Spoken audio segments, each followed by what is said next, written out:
Welcome to NSAI, the National Standards Authority of Ireland. I know the evening's getting late. I'd just ask if anyone would like to ask any of our speakers any questions. Any questions? I might have a question for, I suppose, Nigel, really, to say, I suppose you've indicated September 2015. How is it likely that that will be the available date of the final standard? How's progress, I suppose, this week? I guess the question is, what's the risk associated with us not meeting that date? Right now, I'm pretty comfortable that we're set to meet that, if not even slightly before that. But, you know, we like to think that we don't want to go beyond that, because then organisations in different parts of the world who have to translate the standard, we want to make sure that they can all come up with the revision as a 2015 revision and not pass it over to 2016, which, you know, gets untidy. But yeah, I'm confident. That's good. That gives some certainty. Thank you very much. Any questions? Mr. Knappenberger, ANAB accredit the certification bodies, and part of that accreditation is witness audits. What would you imagine would be the biggest difference in the audit approach, or what would you expect to change in the audit approach for 9001-2015? Well, like everything else, the first step is we need training on what's changed. And so that won't happen until after the FDIS. Based on that, the focus we've been on for a number of years is that IAF directive, that results matter. So we look at things around competency of assessor or auditors, that is the certification bodies, and how they determine that. We don't have a process to tell them what to do, but how they determine that. And then we don't say anything during the audit. We keep our, Toyota's got a great line. Listen to two ears, speak with one mouth. Now, I'm the opposite, because I've always been in sales involvement where you've got to get the words out there fast. But our people are trained to listen, watch the audit trail, see where it leads. Does it match the plan? So pretty much we're going to do business as usual, as we've done, with the modification around the system change associated with that. I will tell you one more thing, that IAF is looking at a mandatory document that's going to up the number of witness assessments we do per standard. So that will be a change for us, and we're already playing into that. But to answer your question specifically about the standard change, focus on the competencies of the assessors in the office, review, and when we're out of surveillance on it, watch the trail, watch the audit plan, and how well do they follow those trails and do the competent work we expect them to do. If I could just add on to that, I think one of the most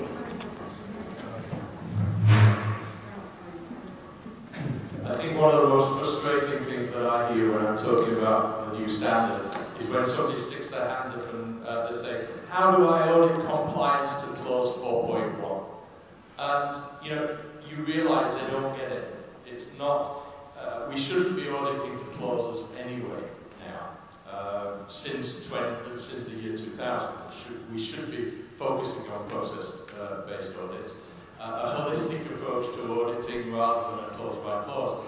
If anybody is still doing that, and I suspect there are still people out there who are auditing clause by clause, that will no longer work absolutely for the 2015 version. So I think that would be something that would be very, very, very important. Any other questions? I might also just put one question to John. From the accreditation side, what is the lead-in time for organisations to become accredited to this standard? Maybe you can outline that for people here. For us, if you're currently with us, we give a 3-year window for already some point in time, which we have to determine, new certificates come and on and will be flipped over. And the problem with that is, this is a very complex process. It sounds very simple. You create the standard, you put it in the marketplace and the subject. The problem is, it's like a train. The engine started. A couple of cars are moving too. But in every class, I have 2 sons. I guarantee you, if there was a due date, they would wait for the last minute. Well, it's within the due date time. The problem is, everybody has limited resources. And if you wait till the last minute and expect everything to come at the last minute, isn't going to work. So the fact is, as soon as you're capable and able in your business to get going. And that's going to be a huge problem, because in every class, my favorite line in my own business is administrative discipline. It drives me nuts. Due dates. In the automotive industry, due dates, you'd be shocked if you didn't make them, because the car was going down the line without a part. By the way, I was a supplier all my life, meaning I didn't work for the original equipment manufacturer. I supplied them. They had no tolerance for late delivery, no tolerance for bad quality, no tolerance for missing dates. And so, for me, that's incredible. But in this industry, it's amazing to me how many people wait for the last minute to get stuff done. I can't live that way. Trust me, we can't live that way. So the certification bodies who wait for the last minute will find themselves being suspended.